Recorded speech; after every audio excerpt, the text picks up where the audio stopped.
Hi guys, Mrs. Coull here. Are you ready for me to read the next chapter of our book? Chapter 2, The Strange Cousin. The children's aunt had been watching for the car. She came running out of the old wooden door as soon as she saw it draw up outside. The children liked the look of her at once. "Welcome to Kirin," she cried. "Hello all of you. It's lovely to see you, and what big children." There were kisses all round, and then the children went into the house. They liked it. It felt old and rather mysterious somehow, and the furniture was old and very beautiful. "Where's Georgina?" asked Anne, looking around for her unknown cousin. "Oh, the naughty girl, I told her to wait in the garden for you," said her aunt. "Now she's gone off somewhere. I must tell you, children, you may find George a bit difficult at first. She's always been one on her own, you know, and at first may not like you being here. But you mustn't take any notice of that. She'll be all right in a short time. I was very glad, for George's sake, that you were able to come. She badly needs other children to play with." "Do you call her George?" asked Anne in surprise. "I thought her name was Georgina." "So it is," said her aunt, "but George hates being a girl, and we have to call her George, as if she were a boy. The naughty girl won't answer if we call her Georgina." The children thought that Georgina sounded rather exciting. They wished she would come, but she didn't, and their Uncle Quentin appeared suddenly instead. He was a most extraordinary-looking man, very tall, very dark, and with a rather fierce frown on his wide forehead. "Hello, Quentin," said Daddy. "It's been a long time since I've seen you. I hope these three won't disturb you very much in your work." "Quentin is working on a very difficult book," said Aunt Fanny, "but I've given him a room all to himself on the other side of the house, so I don't expect he will be disturbed." Their uncle looked at the three children and nodded to them. The frown didn't come off his face, and they all felt a little scared and were glad that he was to work in another part of the house. "Where's George?" he said in a deep voice. "Gone off somewhere again," said Aunt Fanny, vexed. "I told her she was going to stay here and meet her cousins." "She wants a good talking to," said Uncle Quentin. The children couldn't quite make out whether he was joking or not. "Well, children, I hope you have a good time here, and maybe you will knock a little common sense into George." There was no room at Kirin Cottage for Mother and Daddy to stay the night, so after a hurried supper they left to stay in a hotel in the nearest town. They would drive back to London immediately after breakfast the next day, so they said goodbye to the children that night. Georgina still hadn't appeared. "I'm sorry we haven't seen Georgina," said Mother. "Just give her our love and tell her we hope she'll enjoy playing with Dick, Julian and Anne." Then Mother and Daddy went. The children felt a little bit lonely as they saw the big car disappear around the corner of the road, but Aunt Fanny took them upstairs to show them their bedrooms, and they soon forgot to be sad. The two boys were to sleep together in a room with slanted ceilings at the top of the house. It had a marvellous view of the bay. The boys were really delighted with it.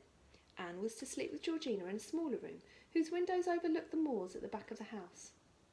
But one side window looked over the sea, which pleased Anne very much. It was a nice room, and red roses nodded their heads in at the windows. "I do hope Georgina would come," Anne said to her aunt. "I want to see what she's like." "Well, she's a funny little girl," said her aunt. "She can be very rude and haughty, but she's kind at heart, very loyal and absolutely truthful. Once she makes friends with you, she will always be your friend, but she finds it very difficult indeed to make friends, which is a great pity." Anne suddenly yawned. The boys frowned at her because they knew what would happen next, and it did. "Poor Anne, how tired you are. You must all go to bed straight away and have a good night. Then you will wake up quite fresh tomorrow," said Aunt Fanny. "Anne, you are an idiot," said Dick crossly, when his aunt had gone out of the room. "You know quite well what grown-ups think as soon as we yawn. I did want to go down on the beach for a while." "I'm so sorry," said Anne. "Somehow I couldn't help it, and anyway you're yawning now, Dick, and Julian too." Soon they were. So they were. They were as sleepy as could be with their long drive. Secretly all of them longed to cuddle down into bed and shut their eyes. "I wonder where Georgina is," said Anne when she said good-night to the boys and went into her own room. "Isn't she odd, not waiting to welcome us and not coming in to supper, and not even in yet? After all, she's sleeping in my room. Goodness knows what time she'll be in." All the three children were fast asleep before Georgina came up to bed. They didn't hear her open Auntie Anne's door. They didn't hear her get undressed and clean her teeth. They didn't hear the creak of the bed as she got into it. They were so tired that they heard nothing at all until the sun awoke them in the morning. When Anne awoke, she couldn't at first think where she was. She lay in her little bed and looked up at the slanted ceiling and at the red roses that nodded at the open window, and suddenly remembered all in a rush where she was. "I'm at Kirrin Bay and it's the holidays," she said to herself, and screwed up her legs with joy. Then she looked across at the other bed. In it lay the figure of another child curled up under the bedclothes. Anne could see just the top of a curly head, and that was all. When the figure stirred a little, Anne spoke. "I say, are you Georgina?" The child in the opposite bed sat up and looked across at Anne. She had very short curly hair, almost as short as a boy's. Her face was a burnt dark brown with the sun, and her very blue eyes looked as bright as forget-me-nots in her face. But her mouth was rather sulky, and she had a frown like her father's. "No," she said, "I'm not Georgina." "Oh," said Anne in surprise. "Then who are you?" "I'm George," said the girl. "I shall only answer if you call me George. I hate being a girl. I won't be. I don't like doing the things that girls do. I like doing the things that boys do. I can climb better than any boy and swim faster too. I can sail a boat as well as any fisher boy on this coast. You're to call me George. Then I'll speak to you. But if I shan't... But I shan't if you don't." "Oh," said Anne, thinking that her new cousin was most extraordinary. "All right, I don't care what I'll call you. George is a nice name, I think. I don't much like Georgina. Anyway, you look like a boy." "Do I really?" said George, the frown leaving her face for a moment. "Mother was awfully cross with me when I cut my hair short. I had hair all round the back of my neck. It was awful." The two girls stared at one another for a moment. "Don't you simply hate being a girl?" asked George. "No, of course not," said Anne. "You see, I do like pretty frocks and I love my dolls. And you can't do all of that if you're a boy." "Pooh, fancy bothering about pretty frocks," said George in a scornful voice. "And dolls? Well, you are a baby, that's all I can say." Anne felt offended. "You're not very polite," she said. "You won't find that my brothers take much notice of you if you act like you know everything. They're real boys, not pretend boys like you." "Well, if they're going to be nasty to me, I shan't take any notice of them," said George, jumping out of bed. "I didn't want any of you to come anyway, interfering with my life here. I'm quite happy on my own. Now I've got to put up with a silly girl who likes frocks and dolls and two stupid boy cousins." Anne felt that they had made a very bad beginning. She said no more, but got herself dressed too. She put on her grey jeans and a red jersey. George put on jeans too, and a boy's jersey. Just as they were ready, the boys hammered on their door. "Aren't you ready? Is Georgina in there? Cousin Georgina, come out and see us." George flung the door open and marched out with her head high. She took no notice of the two surprised boys at all. She stalked downstairs. The other three children looked at one another. "She won't answer you if you call her Georgina," explained Anne. "She's awfully funny, I think. She says she didn't want us to come because we'll interfere with her. She laughed at me and was rather rude." Julian put his arm around Anne, who looked a bit doleful. "Cheer up," he said. "You got us to stick up for you. Come on down to breakfast." They were all hungry. The smell of bacon and eggs was very good. They ran down the stairs and said good morning to their aunt. She was just bringing the breakfast to the table. Their uncle was sitting at the head, reading his paper. He nodded at the children. They sat down without a word, wondering if they were allowed to speak at meals. They always were at home, but their Uncle Quentin looked rather fierce.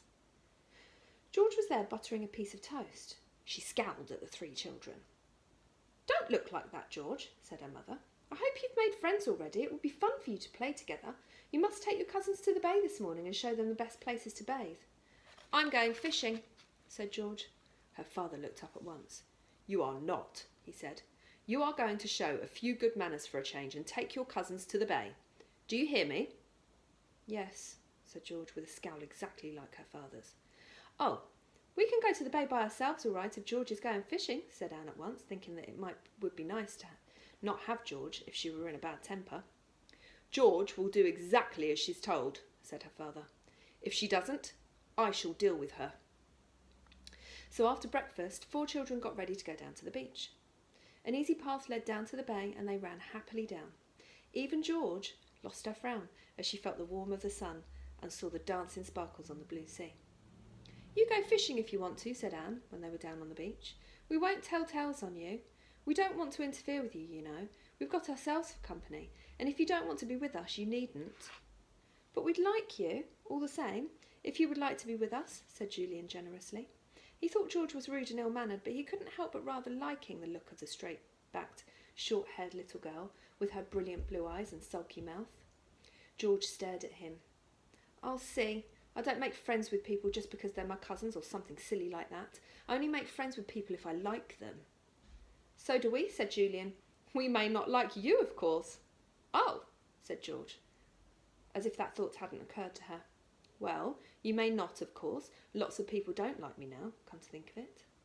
Anne was staring out over the blue bay. At the entrance to it lay a curious rocky island with what looked like an old ruined castle on top of it. "Isn't that a funny place?" she said. "I wonder what it's called." "It's called Kirin Island," said George, her eyes as blue as the sea as she turned to look at it. "It's a lovely place to go. If I like you, I may take you there some day, but I don't promise. The only way to get there is by boat." "Who does the funny island belong to?" asked George. George made a most surprising answer. "It belongs to me," she said. "At least it will belong to me some day. It will be my very own island and my very own castle." I hope you enjoyed the second chapter of our book today. Watch out for my next video and I'll read chapter 3 to you. Bye for now.